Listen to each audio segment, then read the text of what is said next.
We're a nonprofit organization dedicated to eradicating human slavery, human trafficking, child exploitation, and child sexual abuse material through disrupting networks and applying data technology and advanced analytics and intelligence. Welcome to the Anti-Human Trafficking Intelligence Initiative's 2023 Tech for Good Against Human Trafficking and Child Exploitation panel. We hope that you are enjoying and learning a lot from this year's Follow Money, Fight Slavery Summit. My name is Christine Talley. I will be the moderator for today's panel. I'm an intelligence analyst with Cobwebs Technologies, an AI-powered web intelligence solution. I'm also formerly with the Riverside County Sheriff's Department, serving as an intel analyst with the Anti-Human Trafficking Task Force, and I'm a volunteer with the National Child Protection Task Force. I am honored to be here today with Bob. Good morning. Morning. I'm Bob Griffin. I am a board member of Siren Technologies out of Ireland. We build a industry-leading platform called Siren Investigate. It supports the intelligence community, law enforcement community, and the financial communities, really around bringing disparate information together and providing sophisticated analytics tools to allow you to kind of mine weak signals and develop those into investigative opportunities and leads, et cetera. I had the privilege back during the Obama administration of sitting on a White House task force on human trafficking.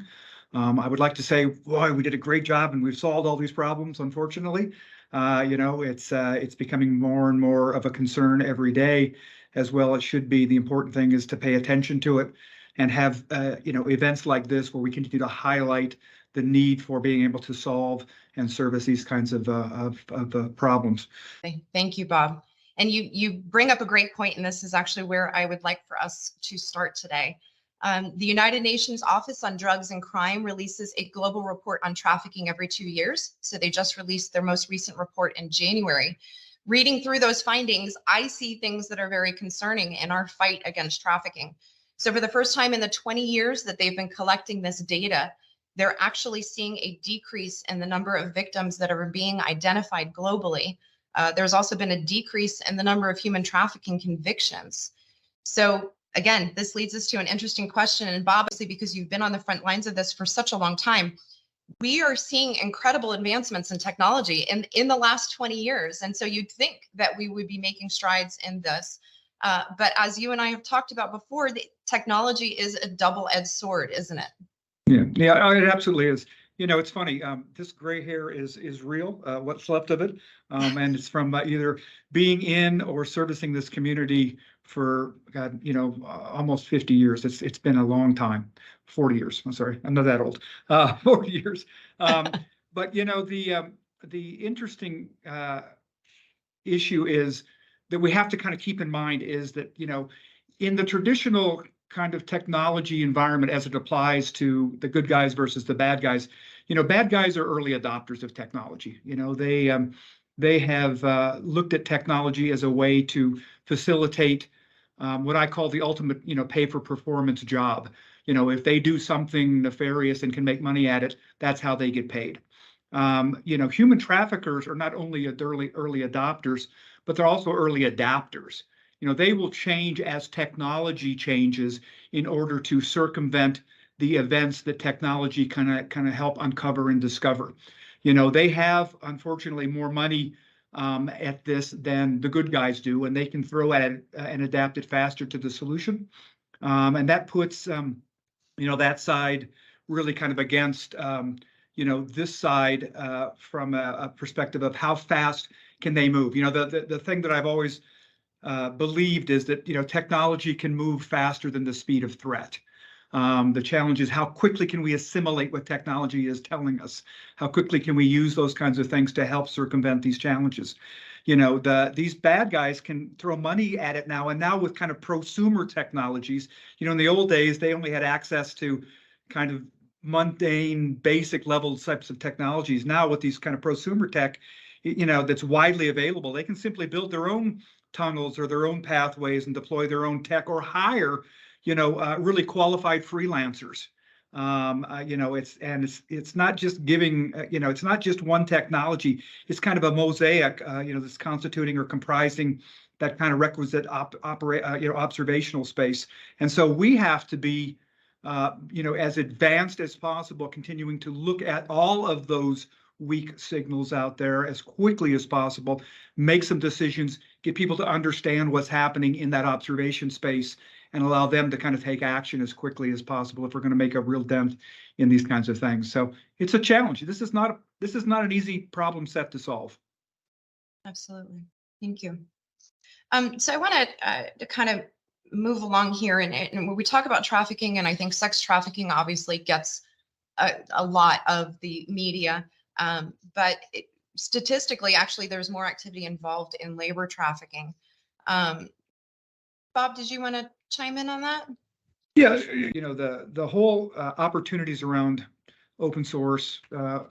I'm just going to call it all source analysis, right? I mean, the fact is that we are really looking at everything from open source to things that we've been gathering for some time to geospatial to, pick something, humid, SIGINT, everything, right? We're able to analyze that is going to give us what Steve points out is true situational awareness, right? Really what's happening in that patch. How can we drill down and really understand what's going on more importantly? I really like the topic on link analysis. The fact that these folks tend to coordinate with other parties similar to them. So there is that link that is established out there. It may be a weak signal with regards to a link, but if you can amplify that signal, then you can certainly do a lot around understanding the closeness, the nearness, the betweenness, technologically, the Ivan vectors, things like that are really going to help you understand, what this relationship is. Well, these two people happen to have a relationship because, they were through this location that they once moved people through, for example, or they used this vehicle that was once used to traffic this or to move that, and they have similar, opportunity sets associated with that. One of the things that we haven't yet touched on that maybe we will, but I want to make sure that we at least I would like to get the rest of the panel's point of view on, is there are some really important, and this is my 30-second soapbox, there's some really important technologies out there that I am worried that are going to get put on the shelf because of social concerns with the utilization of some of these technologies. I want to speak specifically around things like facial recognition, right? Facial recognition is an incredible technology and capability that we as a community have developed for some time. Understanding that, yes, when facial recognition was, and the AI ML engines that helped to, promote them and teach them, may have placed some inherent bias in the in the way we look at the demographics of those from a social recognition perspective. That can be fixed and is being fixed. I'd hate to see us throw the baby out with the bathwater because people are saying, well, there's bias in facial recognition. Well, there is if you don't train it correctly. If you use this set of training it based on criminal mugshots, then the demographics are going to be based on the criminal population in your particular region, right? So I really want to see us take advantage of the technologies and drive new capabilities of technologies so that we become that 2 or 3 or 4 steps ahead and can do the things that Steve and Chris and Brenda's talking about, because there's just so much opportunity to apply technology for us not to be able to apply it because people at the political level have made decisions that we don't want to use those because it is socially unacceptable or whatever. We can solve those problems. Deep fake analysis, I think, is going to be the next frontier from a technology perspective to really help provide those kinds of things, because what the bad guys want you doing is chasing dead ends. If we can immediately cut those false positives down, to use a financial term. If we can reduce the false positive side, then they're focusing on the things that we need them focused on. And in my humble opinion. I want to go back. You mentioned the victim, who I think oftentimes we are so focused on our suspects for investigating these crimes, but let's talk about the victims for a second. We don't, and Bob, you've talked about this before, we don't talk about the technological implication for the victims in these cases enough. So I'd like for you to talk about that. What do you mean by that? The problem is that, when we're able to do the things that we are supposed to do, and to Chris's point, rescue victims, or to Brett's points, to rescue victims, we all think that, okay, that's the end of the game, right? These, they're now living in a happy life, and they're no longer part of this horrific event, and they're going to move on to bigger and better things. And the reality is, we're living in a world where, data is permanent. This never goes away.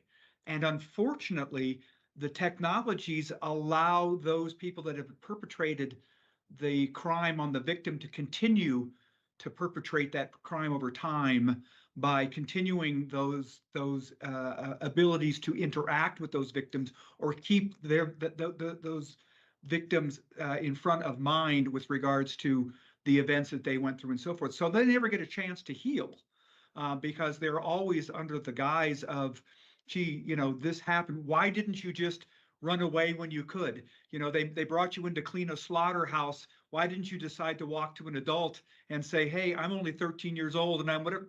Because they can't, because that they aren't empowered. They don't understand that they're empowered to do that. And as a result, technology is that yoke that continues to burden them, as much as the physical capabilities of what the bad guys are doing to them on a daily basis. I mean, the one thing that I love about technology is how prolific it is. The problem, again, is, there's GPS in virtually everything that we have now. Every device that we own has probably got some form of GPS in it. So, to be able to track that victim, to be able to look at the proliferance of CCITV, for example, in the UK, right? We are not as we don't use it as well as they do in the UK, but that you are in front of a camera so often in the UK that it gives you a great advantage from a law enforcement perspective to be able to recreate events that lead up to and after the actual event. Unfortunately, if you can get access to that same technology as the bad guy, you can do some incredible things with regards to controlling your victim. The surveillance aspect around control is a frightening aspect to these people, especially when you're talking about domestic servitude and things like that, knowing that you're always under observation, that, I'm afraid to walk down the street and say to somebody, help me, because I'm always being watched. I'm always being observed. So it's an incredible problem that's got miles to go before anybody sleeps. That's for sure. Bob, finish it out. Tell us about Siren and your Tech for Good mission. Sure. So, this is the big data issue, right? We know data is not getting any smaller. I think the stats are 90% of the world's digital data has been created in the last 2 years. Less than 10% of that's ever been analyzed, right? The reality is there's an amazing amount of information out there, amazing amount, whether that's open source, whether that's human source, whether that's signal source, whether that's DigiSource, doesn't matter, it's there.